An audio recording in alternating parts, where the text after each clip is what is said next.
T-minus 10, 9, 8, 7, 6, 5. All three engines up and burning. 2, 1, 0, and... Hi everyone, and welcome back to KidsAM. My name's Leah, and this week we have been looking at women in space, women who have contributed to the space program. On Monday, we made a mission control desk and learned about Ginger Carrick, who is a flight director for NASA. Today, I'm going to read from this book, A Galaxy of Our Own, Amazing Stories of Women in Space by Libby Jackson. I showed you this book before. Today, I'm going to read two stories from it, and two specific stories about Black women who have done different jobs in the space industry. The first is Mae Jemison, and her story was also part of a film called Hidden Figures. It's a really excellent film if you ever want to see it or ask your parents about it. It's a really inspiring story of several women who are African American who helped NASA in the 1950s. And so I'm going to read you a little bit more about Mae Jemison. So Mae Jemison was an aerospace engineer, and she lived in the U.S. from 1921 to 2005.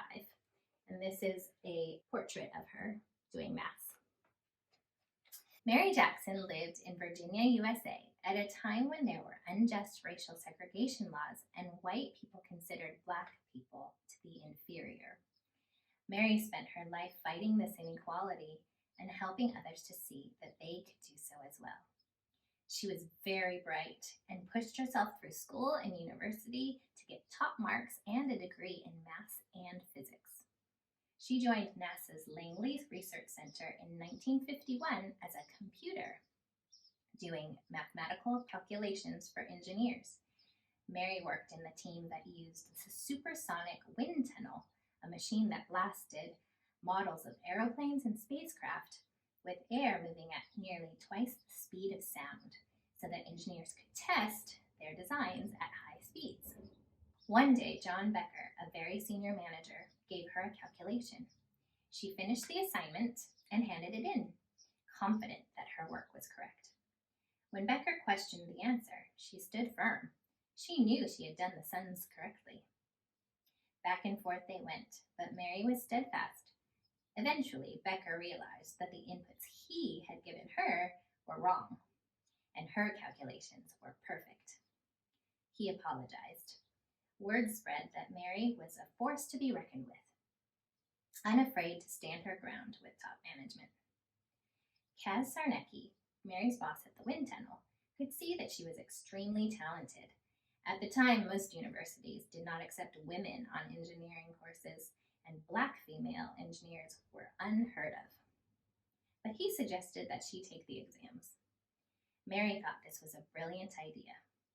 She had to take some evening classes at the local university to qualify, and because she was Black, she needed a special permit to attend. Undaunted, she applied for the permit, got the qualifications, and was promoted, and in 1958, she became NASA's first Black female engineer. Mae worked in the wind tunnel group for 20 years, producing lots of valuable research and slowly earning promotions. In fact, she stayed there for so long that her hearing was damaged by the loud noise. Eventually, she made a tough decision. She left her beloved work in the wind tunnel and took a demotion to become the Federal Women's Program Manager, working tirelessly to improve the lives and careers of all female employees at Langley. She wanted to make sure that there would be many more women to follow her groundbreaking steps. Such a good, inspiring story of working hard and going beyond, standing for what you know to be right. The second story that I want to share with you is about another woman called Mae Jemison, and she was the first Black female astronaut. She was born in 1956. Here's her portrait.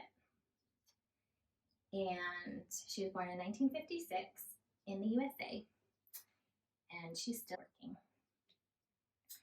Mae Jemison grew up in a whirlwind of creativity and imagination.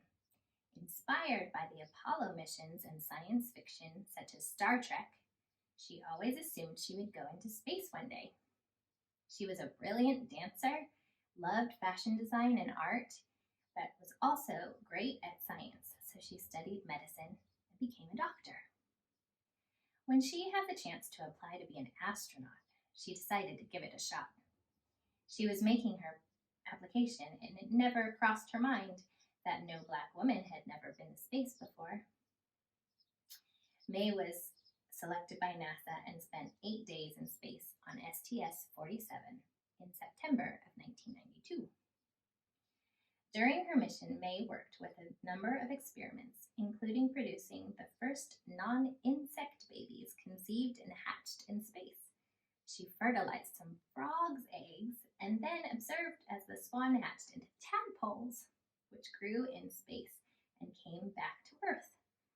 She paid homage to one of her great inspirations, the actress and activist Nichelle Nichols, by starting each of her shifts calling down to Earth, hailing frequencies open, Lieutenant Uhura's famous line from Star Trek.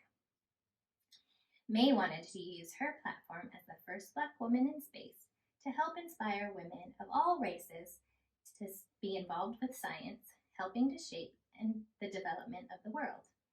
She left NASA and set up a foundation named in honor of her mother, Dorothy, to promote science and technology. She says that her parents were the best scientists she knew because they were always asking the best questions. Mae also brought the world of space and sci-fi together when she appeared in an episode of Star Trek: The Next Generation. This made her the only real-life astronaut to have also served on the Starship Enterprise. Continuing to be even more ambitious, Mae set up an initiative called 100-Year Starship. This encourages people to think big and to nurture the giant leaps in knowledge that will enable humans to travel beyond our solar system to another star within the next 100 years. Such a project sounds like a crazy idea to some, but Mae looks back to when, in 1901, the idea of a person walking on the moon seemed equally unthinkable. Though by 1969, that's what happened. Mae's vision and ambition may turn out not to be science fiction. So she says, never be limited by other people's limited imaginations. Aren't these great stories? These two women used what they were really talented at and things that they loved and combined them together and worked so hard to see their dreams come true and even work beyond what anybody could dream for them. We hope that these stories are inspiring to you wherever you're at, whatever you love to do, that you think about those things and see how they might translate into a different job that you may have never even heard of. So catch us again on KidsAM next week with new projects and new things to learn about space. Be sure to subscribe to our channel, and we will see you next time. Bye.